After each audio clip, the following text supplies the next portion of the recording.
Assalamualaikum warahmatullahi wabarakatuh. Puji syukur Alhamdulillah kita berjumpa lagi di channel ini.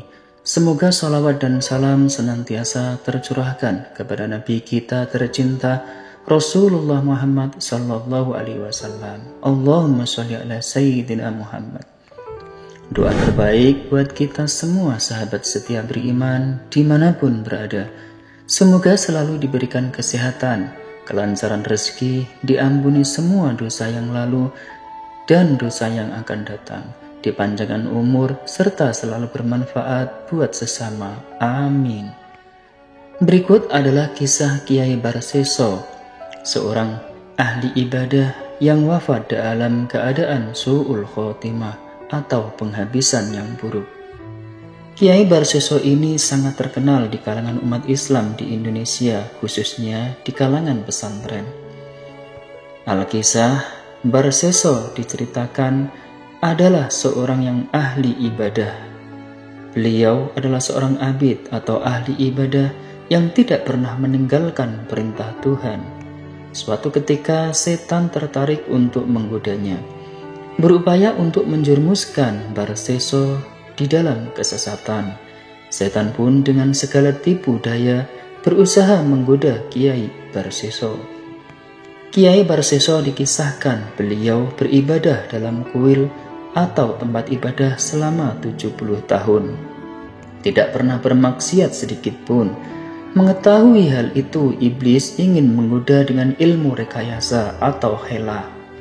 Suatu waktu iblis mengumpulkan pembesar setan dan berkata, "Adakah di antara kalian yang mampu merusak Barseso?"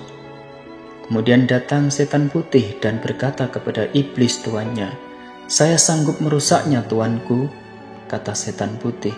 Setan putih pun berangkat ke tempat Kiai Barseso dengan mengenakan pakaian ulama. Dia menjelma selayaknya seorang manusia yang menyerupai ulama. Dia juga mengenakan sesuatu di atas kepalanya.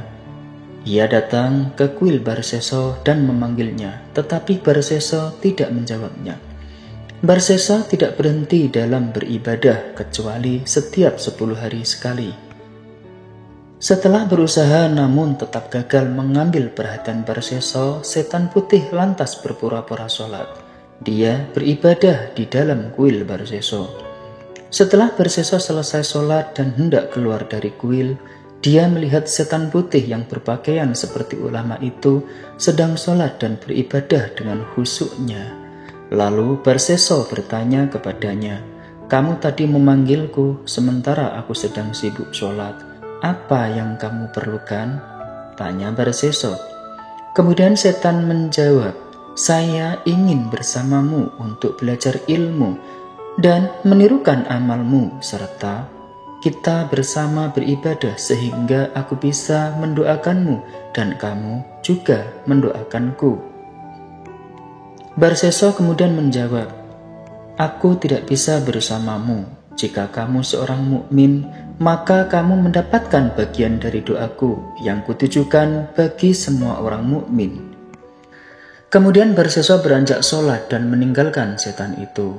Setelah Barseso selesai sholat, dia melihat setan sedang berdiri sholat. Barseso berkata kepadanya, "Apa yang kamu butuhkan?" "Saya ingin kamu memberi izin kepadaku untuk naik ke kuil bersamamu," jawab setan. Barseso memberi izin kepada setan itu untuk menaiki kuil dan beribadah bersamanya di dalam. Mereka beribadah tanpa henti kecuali setelah 40 hari, bahkan terkadang sampai 80 hari. Melihat kesungguhan sosok ini dalam beribadah, Barseso pun merasa kagum. Setelah lama beribadah bersama, setan pun berkata, "Saya ingin pergi karena saya memiliki teman selain kamu. Sebelumnya saya mendapat berita kamu lebih baik daripadanya, tapi ternyata saya mendapatkan sesuatu yang tidak sesuai dengan perkiraanku sebelumnya," kata setan. Barseso merasakan sesuatu di dalam batinnya. Ia sebenarnya tidak mau berpisah dengan setan putih yang menjelma ulama tadi, karena baginya ibadahnya setan putih itu sangat baik. Singkat cerita, mereka pun berpisah. Sebelum setan itu pergi, Barseso diajari doa-doa untuk menyembuhkan orang sakit dan gila. Kemudian setan itu pun pergi. Lalu setan putih itu mengganggu seorang gadis Bani Israel yang memiliki 3 saudara laki-laki, yang dahulu ayah mereka adalah seorang raja. Setelah raja meninggal, dia digantikan adik laki-lakinya, yaitu paman gadis itu. Setan menyiksa dan mencekik gadis tersebut. Lalu setan datang kepada keluarganya dan mengabarkan tentang Barseso yang mampu mengobatinya. Setan menyarankan agar gadis itu tinggal bersama Barseso, yaitu seorang ahli ibadah. Pada awalnya, Barseso menolak permintaan agar gadis itu dititipkan kepadanya. Namun akhirnya ketika saudaranya membuatkan kuil di dekat kuilnya Barseso, gadis itu pun mereka tinggalkan di sana. Setelah selesai sholat, Barseso melihat ada seorang gadis cantik berada di dekatnya. Lambat laun Barseso mulai jatuh hati dan tergoda. Lalu setan merasuki gadis itu. Barseso berdoa dengan doa yang diajarkan setan kepadanya. Setan pun keluar dan pergi dari gadis itu sebab doanya Barseso. Lalu Barseso mulai sholat lagi. Setan itu datang kembali dan merasuki sang gadis. Maka tanpa sengaja busana gadis itu terbuka dan setan berbisik kepada Barseso, "Gaulilah gadis itu dan setelah itu kamu bisa bertaubat," kata setan. Dan setan pun berhasil. Barseso menggauli gadis tersebut hingga hamil. Kemudian setan berkata kepada Barseso, "Celaka kamu Barseso, bila perbuatanmu itu terungkap, keluarganya pasti marah. Kamu harus membunuhnya, dan setelah itu kamu bisa bertaubat. Dan apabila keluarganya menanyakan, maka katakan pada mereka bahwa gadis itu dibawa kabur oleh setan yang telah mengganggunya dan kamu tidak kuasa melawannya," kata setan. Maka Barseso masuk ke tempat gadis itu dan membunuhnya. Mayatnya dikuburkan di lereng gunung. Pada saat Barseso menguburkannya, setan datang dan menarik pakaian gadis itu sehingga tidak tertimbun tanah dan sedikit menyembul keluar. Kemudian Barseso kembali ke kuil dan beribadah seperti biasanya.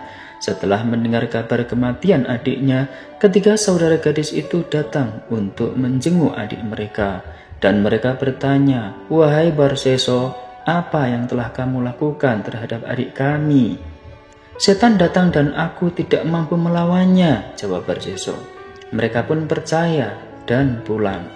Pada malam hari dalam suasana yang masih duka, kakak paling tua dari gadis itu didatangi setan dalam mimpi. Setan memberitahukan kejadian asli yang menimpa adiknya. Namun dia tidak percaya. Setan pun datang ke saudara yang kedua dan ketiga. Kemudian ketiganya bertemu dan saling menceritakan mimpi yang sama yang mereka alami. Lalu setan datang dan memberitahu tempat adik mereka dikubur. Melihat kebenaran yang ditampakkan oleh setan, ketiga saudara itu mendatangi Barseso dengan membawa linggis dan kapak. Mereka menghancurkan kuil Barseso dan menangkapnya lalu dibawa di hadapan sang raja. Setan kembali membisiki Barseso, "Kamu membunuhnya, kemudian kamu ingkar, akuilah perbuatanmu," kata setan. Sang raja pun menjatuhkan hukuman mati kepadanya dengan disalib di kayu. Pada saat disalib, setan kembali mendatangi Barseso. Setan ini menawarkan bantuan untuk menyelamatkannya dengan bersujud kepada setan. Barseso menyetujuinya dan bersujud kepadanya, dan di saat sujud itu, akhirnya Barseso meninggal. Dan matilah seorang yang dulunya ahli ibadah dengan kematian yang sangat tragis. Bukan sujud menyembah Allah, namun sebaliknya Barseso sujud di hadapan setan ketika ajal menjemput. Na'udzubillah. Setelah itu setan pun meninggalkannya dan berujar, "Wahai Barseso, inilah yang saya kehendaki darimu. Akhirnya kamu mengikutiku dan kafir terhadap Tuhanmu. Sesungguhnya aku berlepas diri dari perbuatanmu dan aku takut terhadap Tuhan semesta alam." Begitulah kisah tipu daya setan untuk menjerumuskan hamba Allah. Ia mencoba menyesatkan manusia, meski sejatinya setan tetap takut kepada Allah. Sahabat setia beriman, dalam riwayat lain, kisah ini terjadi pada zaman Bani Israel jauh sebelum Rasulullah lahir. Dan beberapa ulama mengatakan kisah ini adalah palsu.